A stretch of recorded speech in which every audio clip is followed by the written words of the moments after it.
The Alternative Dig Talk. Real issues, real talk.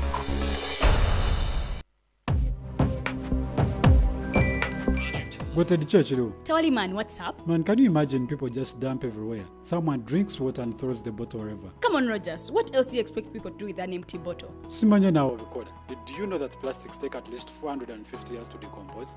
What? That's a long time. Exactly. Because plastics are made out of a lightweight and flexible material that doesn't decompose easily. And plastics everywhere in the environment cause plastic pollution. What is plastic pollution now? It is the accumulation of plastic waste in the environment, like bottles, polythene bags, straws. All of these contribute to plastic pollution. I have been using them without knowing their effect. Yeah, a lot of people have. Plastics are a danger to the ecosystem, both on land and in water. So how can we overcome this problem? Is there something we can do?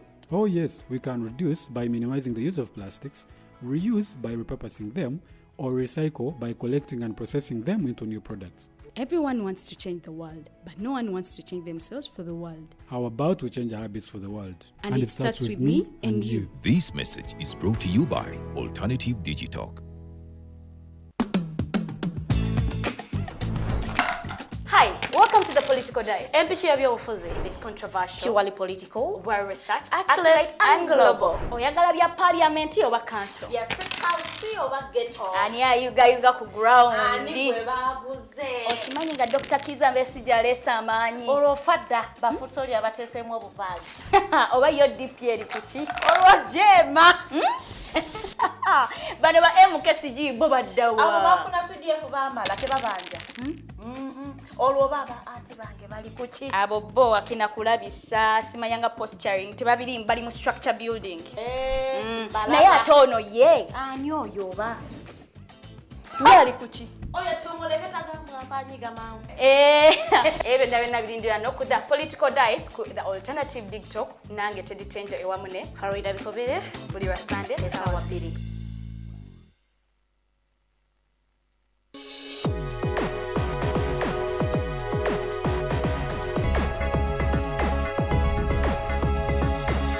The Alternative Dig Talk. Real issues, real talk.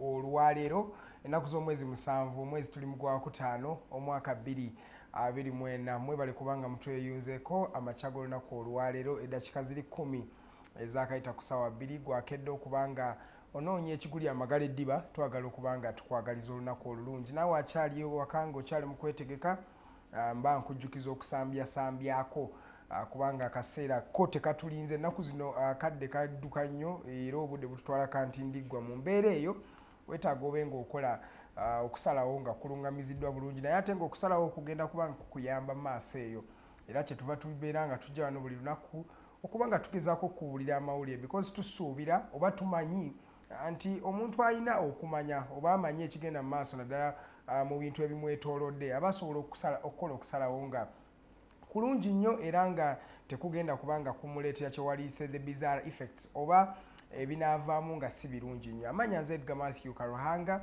ndi muweereza wano ku TikTok TV era kibeera kya ssanyu buli omu neegattako buli ku makya kuva ku ssaawa 2 paka ku ssaawa 4 ne tunyumyamu nammwe tetukitwala nga kintu kya bulijjo okuba ng'oteekamu ensimbi zo ate n'oteekamu n'akaddeko n'osobola okuba ng'otulaba buli lunaku so kibeera kya ssanyu nnyo. Program bagiyita The Mighty Drive nkugambye ebeerayo buli lunaku lwa Monday paka ku lunaku olwokutaano tutandika ku ssaawa 2 paka ku ssaawa 4 era tunyumya ku mboozi ez'enjawulo tusinga kubanga twogera ku byabufuzi ebiba bigenda mu maaso mu ggwanga naye n'ensonga endala tutera okuba nga tuzoogerako mpolampola nga tusalawo oba nga tulowooza nti zino debates zetukola zijja kuba nga ziyamba omuntu ali eyo oba naawe kennyini abaatulaba n'abantu ababannyini bwe bakikwatako oba bwe kiba kikwatako baba basobola okuba nga bavaayo ne bakola ku nsonga zammwe eziba tezibasanyusa oba tezibatwala bulungi.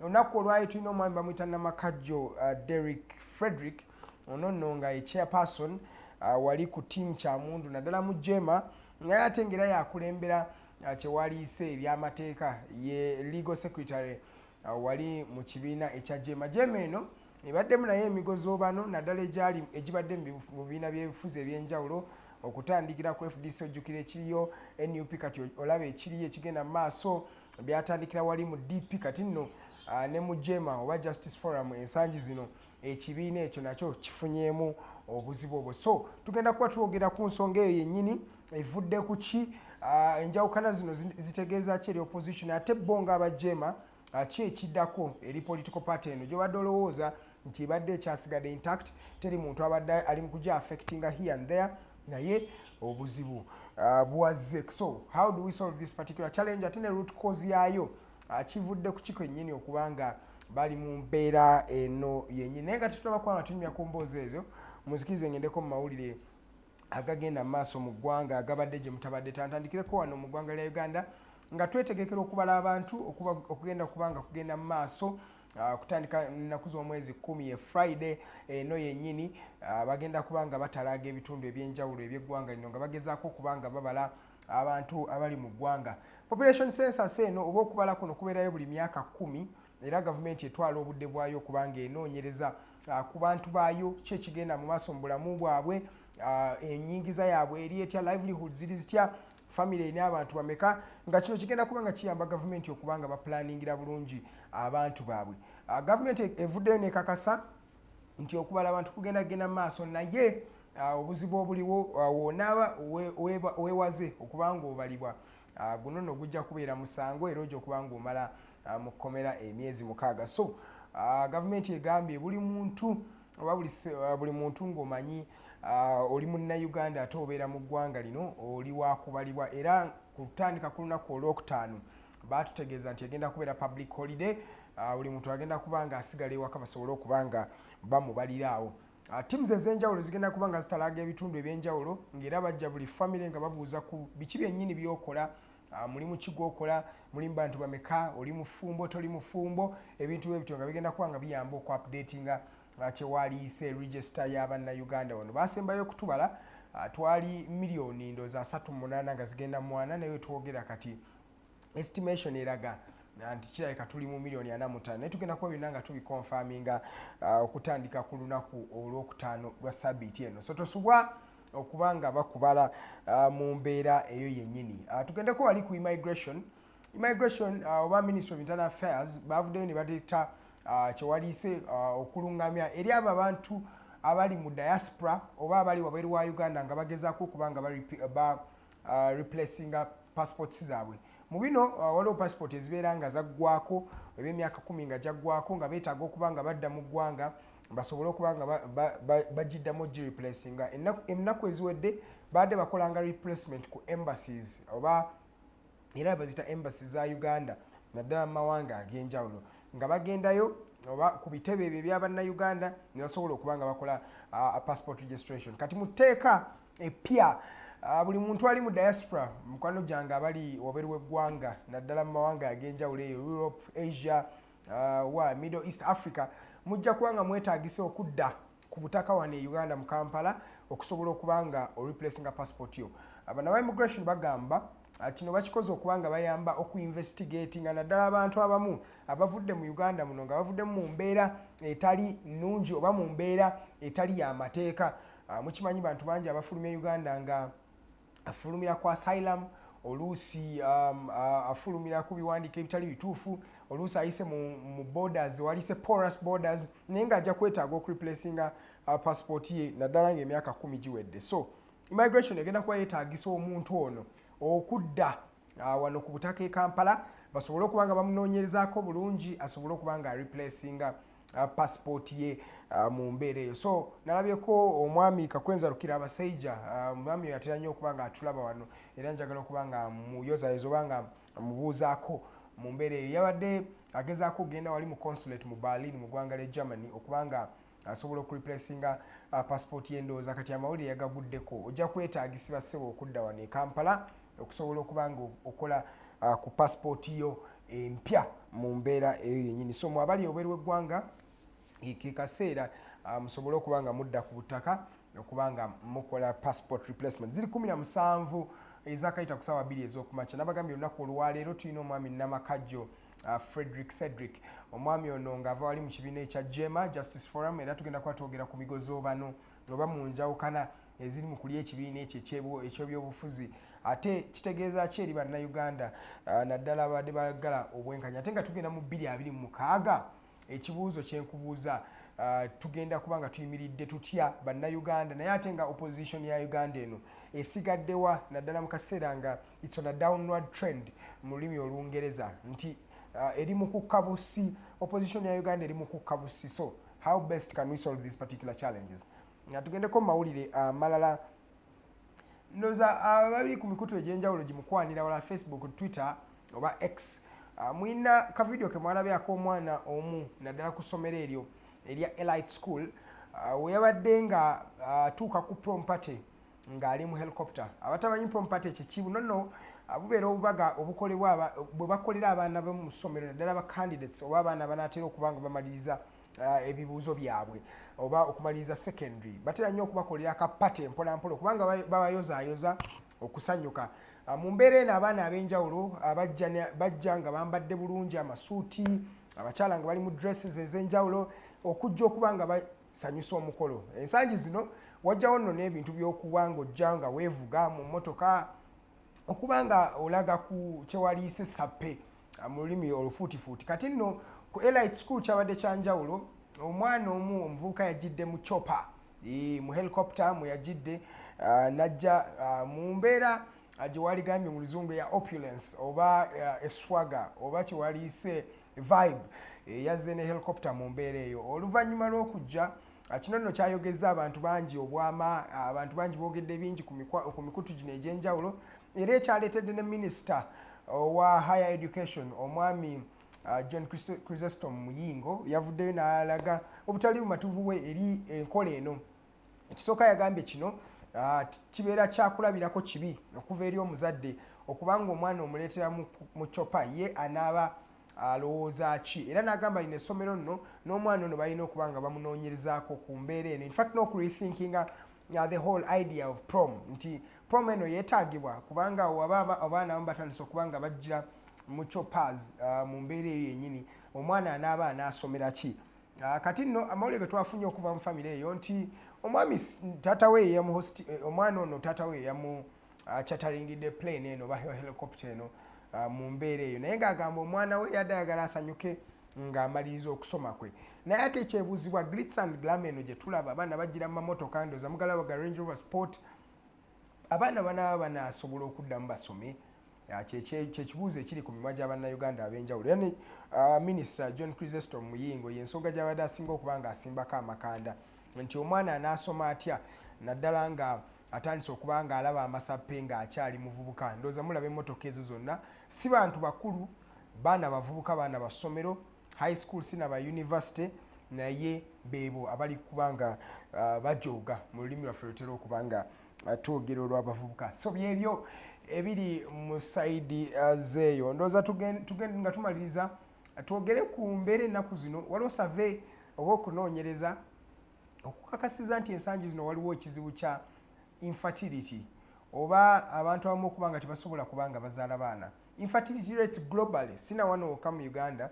In fact Uganda ebadde ekyakolako bulungi because Uganda is one of the countries that have the highest fertility rates. Naye globally waliwo enkola ey'okuba nga fertility rates zigenda zikendeera oba abantu tebakyasobola kuba nga bafuna mbuto okuba nga beezaalira abaana baabwe.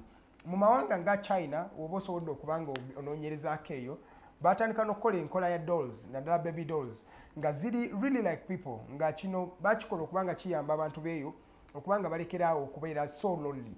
China eno mu mabegako eyo emyaka ndowooza nga 50 emabega baleetawo enkola kubanga baali bangi, there were more than 1 billion people. Basalawo buli family ebengo ezaala omwana omu ku omu. Kino nno bakikola nga bahopinga nti bali mukola kyewayise population control, naye ate bamaliriza nga baleeseewo kyewaliise reduced fertility ekireetawo infertility. Ensangi zino amawanga ag'enjawulo gatandise okuba nga gettanira nnyo fertility clinics. Ndowooza mukiraba fertility clinics ge gano amalwaliro agayamba ku bantu abatasobola kuba nga beezaalira baana okubanga bazaala abaana baleetawo embeera ya surrogacy mu bintu ebyenjawulo okubanga bayambako okusolvinga ekizibu kino ekya infertility. Naye twogera global okunoonyeza kulaga nti nno fertility rates zigenda zikendeera era ate abantu n'ab'enjawulo tebakyayagala kuzaala baana. Ekyebuuzibwa kino kiva ku ki?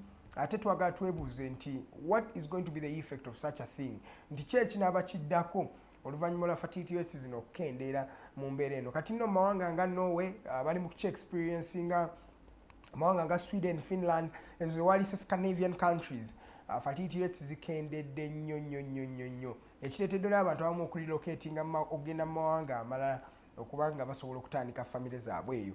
So kyekyo kyennyini ekigenda mu maaso kya nnaku, naye tujja kufunayo ndowooza omusawo akadde akamu nja kwogerako ne producer wano twogere ku nsonga eno eya fertility and of course how best can we address it. Bagamba 15% ku bantu 100 babeera n'ekizibu ekyo, couples 100, 15 of them have that problem of infertility. So how best can we actually address this particular challenge? Kamalize ne story ya Manchester United. Olunaku lw'eggulo tiimu esinga nno okuwagirwa ku nsi kuno kubanga research eraga nti no Man U bagiwagira nnyo ye tiimu esinga okuwagirwa ku nsi kuno ne kuddako Arsenal, ndoza ne Real Madrid weri awo ne Barcelona. Man U bamukubye golo nnya ku bwereere akawungezi k'eggulo. Omupiira nno ogutanyumidde nnyo balabi ba Manchester United. Ekisooka abasambi abasinga tebabadde mu kisaawe, kapiteeni wa Bruno Fernandes teyabaddemu, defense yakubiddwa Casemiro ng'agikuba n'omusajja Sofiane Amrabat, bonna ba midfielder, Diego Dalot ali mu ssatu, kwegamba confusion yabadde everywhere. Manchester United bamukubye golo nnya ku bwereere. Ate nno kino kituuse mu kaseera nga Man U abadde akyasobola okugenda mu Europa, naye kirabikanga kati atandise okubanga abala yanzijukizaamu ttiimu ya Uganda yetera okubanga ebala ensonga zino nti kati ono bwe bamukuba nze nenkola amaliri wano oli n'aluuzi ngamba mpitawo. Ebintu bya Man U byetandise ensangi zino kyannaku nnyo. Man U n'omupiira ogwasembayo ng'ovudde ku guno guli ogwa sabbiiti ewedde baali bazanya Burnley yabagwisa amaliri era ng'ebava mabega ne bakola goolo ndoza zaali 1-1 mu ddakiika y'e86 Manchester United ne bamugatta mu mbeera eyo. So ekikulaga nti Man U abadde tali bulungi season eno, emipiira bamukubye mingi, amaliri akoze mangi, injuries alina nnyingi. Ndowooza aba Man U bo beetaaga okubanga basabirwa kubanga ekibaliko kyo si kirungi ddala.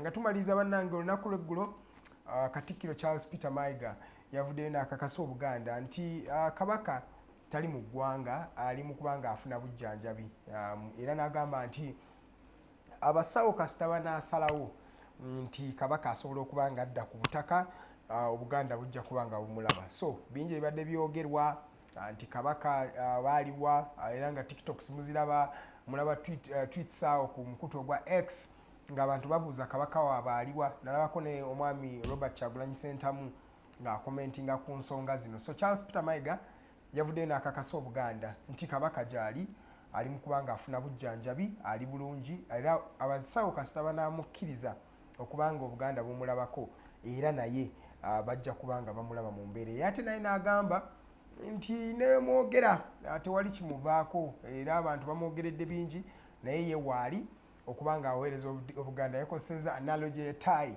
n'agamba ettaayi erekedde awo kubanga esibiddwa bulungi oluvannyuma lw'okumwogera byonna bye bamumwogeredde.